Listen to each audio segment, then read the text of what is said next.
Trish. Okay, so a big part, big publicity, meeting deadlines. Yeah. And if you don't meet the deadlines, then, you know, it kind of slows the whole process down. So, like, could you describe to us, like, what your work ethic's like and, like, what the process you would do to, like, meet a deadline? So let's say, like, we would have you do, like, a poster due on next Friday. Like, how would you, like, go about working so that you meet that deadline? For that, I actually have a lot of experience because during my high school years, all 4 years, I was in yearbook. So everything in that is always deadlines, And especially being editors for 2 years, I had to stick with deadlines. Otherwise, it's kind of like we're screwed. We can't set out the information. So for me, actually, if I'm given a deadline, then I know how much time I can work. And actually, I try to get the work done before the deadline as well. Casey. So we rely on social media a lot, like you said, but if like technology were down, how would you get the word out that there's like a meeting or I don't know, like where the room is, like if it was TBA online and then all of a sudden we found out we can't update it.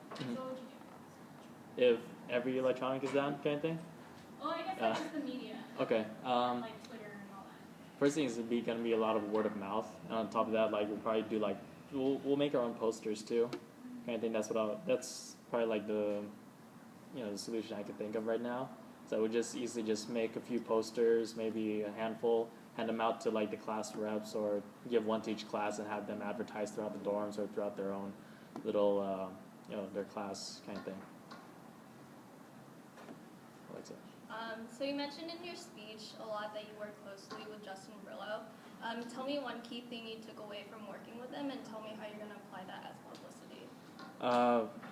Let's see. One thing that I've gotten from him was I'd say dedication.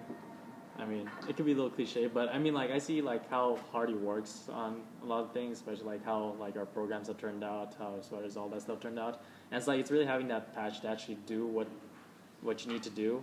It's kind of like you kind of love doing it. It doesn't become a burden in a sense. Paul.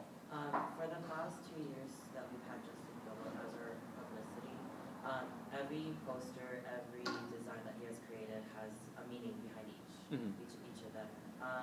Could you tell us your creative process and if you were to create something, let's say for a friendship game, like how would you take on that challenge and how would you proceed? For me, I kind of have to. Well, first, if it has to be brand new kind of design or brand new kind of idea, like I have to sit for a bit and think about it.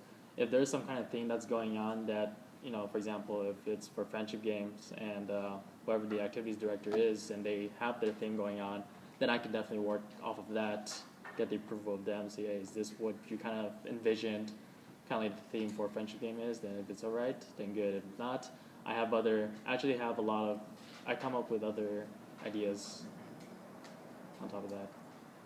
Shay.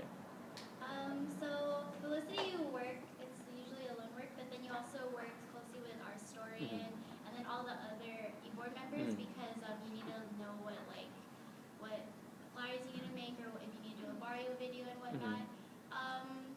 So could you explain if you're a good team player, and could you explain a time when you had a team situation? Okay. For that, it'd go back in high school, my senior year, playing for the tennis team.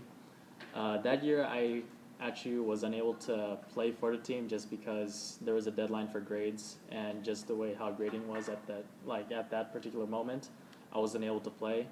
And for that, my coach he congratulated me. He gave me the coach's award just for that, just because I actually stuck around for the team. So definitely, I'm such a team player. Just through that experience. You said the second part was like conflict in the team, or? Yeah, like how in a team situation where would you where you had and then you solved it. Okay.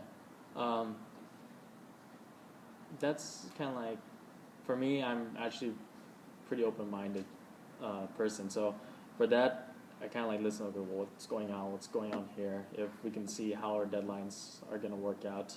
Especially goes back to like my editor experience, like I got to figure out, okay, well, if you can't get this done on time, then we have to find someone else who can get it done, or I have to maybe pick up the slack.